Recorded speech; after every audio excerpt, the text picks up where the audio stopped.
We're using radar to try to characterize oil within an oil slick. What we want to do is to tell where's the thickest oil, because most of the oil is in that thick layer, and that's the part that they can take remediation equipment and get rid of the most harmful oil in the environment.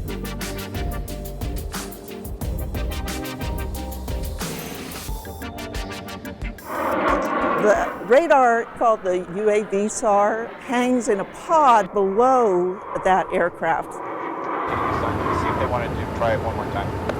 I fly with the aircraft in the radar and look at the images as they're being collected. And the aircraft flies this path, and the radar collects an image swath that's about maybe 12 miles wide. Okay, ready? Let's go. We have a drone that makes multispectral measurements from which we can derive thickness. We have a sampler we put in the water that can measure oil thickness, and Kathleen's flying on the UAV SAR. So we have multiple layers of going up to verify our data and then translate it to spaceborne systems. Okay, so right now we're flying a survey mission with a multispectral sensor. So we are going to generate a map of this oil, very thick, actionable oil. So we're going to collect some samples in a moment.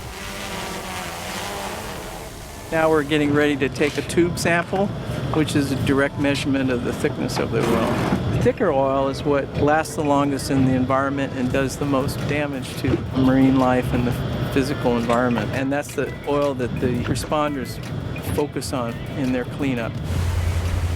The more we know about situations, the better, and having a ship right by Santa Barbara kind of made it easy and natural that the Blackfin would get to be involved in this kind of mission. And it's just a great partnership between the Coast Guard and NOAA. We hope it continues to grow, and we're excited to be a part of that. UAV SAR is a prototype for an upcoming NASA mission called NISAR. And so the methods that we develop here, we can try to apply them to the data that we get from that instrument.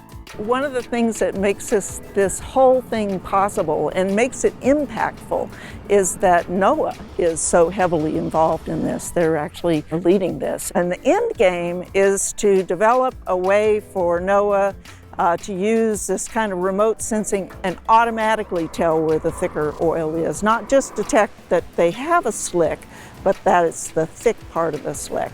NASA partnering with NOAA, we can transfer this information to people who use it practically.